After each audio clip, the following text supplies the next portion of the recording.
भौतिक शास्त्र के अध्याय 10 के अंतर्गत प्रश्न क्रमांक 8 का अध्ययन करना है। प्रश्न क्रमांक 8 है, प्रकाश के प्रकीर्णन से क्या तात्पर्य है। प्रकाश का जो प्रकीर्णन है उससे क्या तात्पर्य है और इसके प्रकार यहाँ पर समझाना है। परिभाषा बताना है प्रकाश के प्रकीर्णन की और कितने प्रकार का प्रकाश का प्रकीर्णन होता है वो यहाँ पर बताना है। सबसे पहले जानते हैं प्रकाश का प्रकीर्णन क्या है। यहाँ पर आपको हेडिंग लिख लेना है, प्रकाश का प्रकीर्णन। होता क्या है, जब सूर्य का प्रकाश वायुमंडल से गुजरता है तो वायुमंडल में क्या होते हैं, वायुमंडल में विभिन्न प्रकार की गैसों के अणु होते हैं, विभिन्न प्रकार के धूल के कण होते हैं, जल वाष्प वगैरह होते हैं। तो इन सभी से जब ये प्रकाश टकराता है तो टकराने के कारण क्या हो जाता है, वो चारों तरफ बिखर जाता है, फैल जाता है। इस प्रकार की घटना को प्रकाश का प्रकीर्णन कहा जाता है। परिभाषा के रूप में लिख सकते हैं, जब सूर्य से आने वाला प्रकाश वायुमंडल में से होकर गुजरता है तो वह अपने मार्ग में पड़ने वाले अणुओं या छोटे कणों से अंतरक्रिया करता है और अंतरक्रिया करके बिखर जाता है।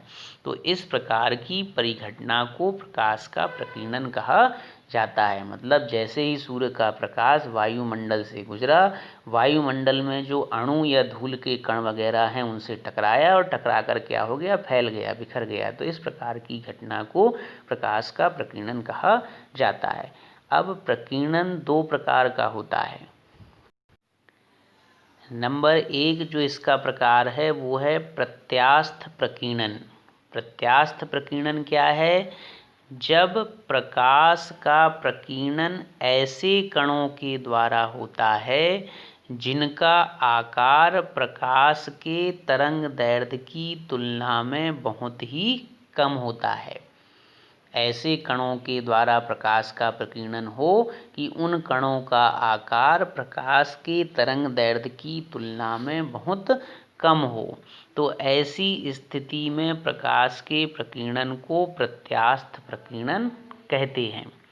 जब सूर्य का प्रकाश का प्रकीर्णन होता है तो जिन कणों के द्वारा वो प्रकीर्णन हो रहा है उन कणों का आकार क्या हो, प्रकाश के तरंग दैर्ध्य की तुलना में कम हो। किस प्रकाश की बात हो रही है, जिस प्रकाश का प्रकीर्णन हो रहा है तो उस प्रकाश के तरंग दैर्ध्य की तुलना में जब उनका आकार बहुत कम होता है तो ऐसे प्रकीर्णन को प्रत्यास्थ प्रकीर्णन कहते हैं।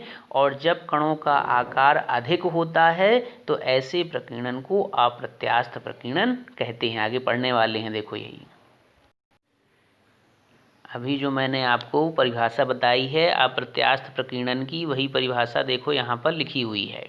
अप्रत्यास्थ प्रकीर्णन क्या है, जब प्रकाश का प्रकीर्णन ऐसे कणों से होता है जिनका आकार प्रकाश के तरंग दैर्ध्य की तुलना में अधिक होता है, तो इस स्थिति में प्रकाश के प्रकीर्णन को अप्रत्यास्थ प्रकीर्णन कहते हैं। तो आगे देखो वही, जब कणों का आकार अधिक हो तो अप्रत्यास्थ प्रकीर्णन है और जब कणों का आकार तरंग दैर्ध्य की तुलना में बहुत कम हो तो प्रत्यास्थ प्रकीर्णन है। अगला जो प्रश्न हम लोगों को पढ़ना है, प्रश्न क्रमांक 9। प्रश्न है, रेले के प्रकीर्णन के नियम को लिखिए या समझाइए। रेले के प्रकीर्णन का जो नियम है वो लिखना है या कह सकते हैं कि समझाना है। रेले नामक जो व्यक्ति थे उन्होंने एक नियम दिया था, इसे रेले का प्रकीर्णन नियम कहा जाता है। इस नियम के अनुसार क्या बताया गया, नियम में प्रकीर्णित प्रकाश में किसी विशेष तरंग दैर्ध्य के प्रकाश की तीव्रता उसके चतुर्थ घात के व्युत्क्रमानुपाती, उसके तरंग दैर्ध्य के चतुर्थ घात के व्युत्क्रमानुपाती होती है। कहने का मतलब है कि प्रकीर्णन की घटना घट रही है और प्रकीर्णन की घटना के बाद जो प्रकीर्णित प्रकाश होगा उस प्रकीर्णित प्रकाश में किसी विशेष तरंग दैर्ध्य के प्रकाश की तीव्रता उस प्रकाश के तरंग दैर्ध्य के चतुर्थ घात के व्युत्क्रमानुपाती होती है। मान लें कि प्रकीर्णित प्रकाश में जो प्रकाश लिया है उसका तरंग दैर्ध्य लैम्डा है और उस लैम्डा तरंग दैर्ध्य की प्रकीर्णन तीव्रता कितनी है, आई है। मतलब जितनी तीव्रता से वो प्रकीर्णित हो रहा है वो आई है। तो रेले के प्रकीर्णन के नियम में क्या बताया गया है कि प्रकीर्णन की तीव्रता आई तरंग दैर्ध्य लैम्डा के चतुर्थ घात के व्युत्क्रमानुपाती होता है। मतलब आई अनुक्रमानुपाती 1/लैम्डा की घात 4। 1 के बटे में क्यों लिख रहे हैं लैम्डा को, क्योंकि ये व्युत्क्रमानुपाती है। तो व्युत्क्रमानुपाती है मतलब 1 के बटे में रहेगा। तो क्या हुआ नियम, प्रकीर्णित प्रकाश में किसी विशेष तरंग दैर्ध्य के प्रकाश की तीव्रता उसी प्रकाश के तरंग दैर्ध्य के चतुर्थ घात के व्युत्क्रमानुपाती होती है। विशेष प्रकाश का मतलब समझ रहे हैं, विशेष रंग, जैसे लाल रंग के लिए लें या बैंगनी रंग के लिए लें, तो किसी विशेष रंग के लिए जब लेंगे तो तरंग दैर्ध्य विशेष होगा। तो उस विशेष तरंग दैर्ध्य की तीव्रता उसी तरंग दैर्ध्य के चतुर्थ घात के व्युत्क्रमानुपाती होती है। अब जो सूत्र ऊपर आया है इस सूत्र से स्पष्ट हो रहा है कि लैम्डा का मान यदि कम है तो तीव्रता आई का मान अधिक होगा, क्योंकि व्युत्क्रमानुपाती है। और यदि लैम्डा का मान अधिक है तो तीव्रता आई का मान कम होगा। तो उसी चीज़ को देखो यहाँ पर बता दिया कि कम तरंग दैर्ध्य वाले प्रकाश की प्रकीर्णन तीव्रता क्या होती है, अधिक होती है। तो ये है रेले का प्रकीर्णन नियम। अगला प्रश्न जो हम लोगों को पढ़ना है वो है प्रश्न क्रमांक 10। प्रश्न है निम्न के कारण बताइए। पहला जो प्रश्न है वो है आकाश नीला दिखाई देता है क्यों। सभी ने देखा होगा आकाश की ओर जब देखते हैं, आसमान की ओर जब देखते हैं तो वो कैसा दिखाई देता है, नीला दिखाई देता है। तो उसका कारण यहाँ पर बताना है। दूसरा है वायुमंडल की अनुपस्थिति में आकाश कैसा दिखाई देता है और क्यों दिखाई देता है ना। ऑब्जेक्टिव टाइप का जो प्रश्न आता है उसमें भी पूछा जा सकता है कि वायुमंडल की अनुपस्थिति में आकाश कैसा दिखाई देता है। तो कैसा दिखाई देता है और क्यों दिखाई देता है ये यहाँ पर बताना है। तीसरा जो प्रश्न है वो है खतरे का सिग्नल लाल रंग का होता है क्यों। तो ये 3 प्रश्नों के कारण इस प्रश्न के अंतर्गत हम लोगों को जानना है। सबसे पहले देखते हैं पहला प्रश्न। पहला प्रश्न क्या है, आकाश नीला दिखाई देता है क्यों। तो इसका आंसर जानते हैं। जब सूर्य का प्रकाश वायुमंडल में से गुजरता है तो गैसों के विभिन्न अणुओं एवं छोटे कणों द्वारा प्रकाश का विभिन्न दिशाओं में प्रकीर्णन हो जाता है। अभी बताया है ना इसके पहले कि जैसे ही सूर्य का प्रकाश वायुमंडल से गुजरता है तो वायुमंडल में जो विभिन्न गैसों के अणु हैं या जो कण हैं उन कणों के द्वारा क्या हो जाता है, प्रकाश का प्रकीर्णन हो जाता है। इसके बाद फिर हमने अभी भी पढ़ा था हम लोगों ने कि रेले के नियम के अनुसार तीव्रता आई तरंग दैर्ध्य की चतुर्थ घात के व्युत्क्रमानुपाती होती है। मतलब जिसका तरंग दैर्ध्य कम होगा उसके लिए प्रकीर्णन तीव्रता का मान अधिक होगा। यही पढ़ा है ना। तो यहाँ पर देखते हैं, देखो सबसे कम तरंग दैर्ध्य किसका है, बैंगनी रंग का, और सबसे अधिक तरंग दैर्ध्य किसका है, लाल रंग का। ध्यान देना है, सबसे कम तरंग दैर्ध्य है बैंगनी रंग का, मतलब सबसे ज़्यादा प्रकीर्णन किसका होगा, बैंगनी रंग का। अब ये भी पढ़ा है ना कि जिसका तरंग दैर्ध्य कम होता है उसका प्रकीर्णन सबसे ज़्यादा होता है। तो बैंगनी रंग का तरंग दैर्ध्य सबसे कम है, मतलब इसका प्रकीर्णन क्या होगा, सबसे अधिक होगा। और लाल रंग का तरंग दैर्ध्य सबसे अधिक है, इसलिए इसका प्रकीर्णन सबसे कम होगा। ठीक है, ऊपर जो सूत्र लिखा है उसके अनुसार व्युत्क्रमानुपाती होते हैं ना। तो तरंग दैर्ध्य अधिक है मतलब प्रकीर्णन क्या होगा, कम होगा। बाकी जो रंग हैं वो बैंगनी और लाल रंग के बीच में पाए जाते हैं। अब उन्हीं बैंगनी और लाल रंग के बीच में ही नीला रंग भी पाया जाता है। तो नीले रंग का तरंगदैर्घ्य बैंगनी से तो अधिक है, लेकिन लाल रंग से क्या है, कम है। नीले रंग का तरंगदैर्घ्य बैंगनी रंग से अधिक, लेकिन लाल रंग से क्या होता है, कम होता है।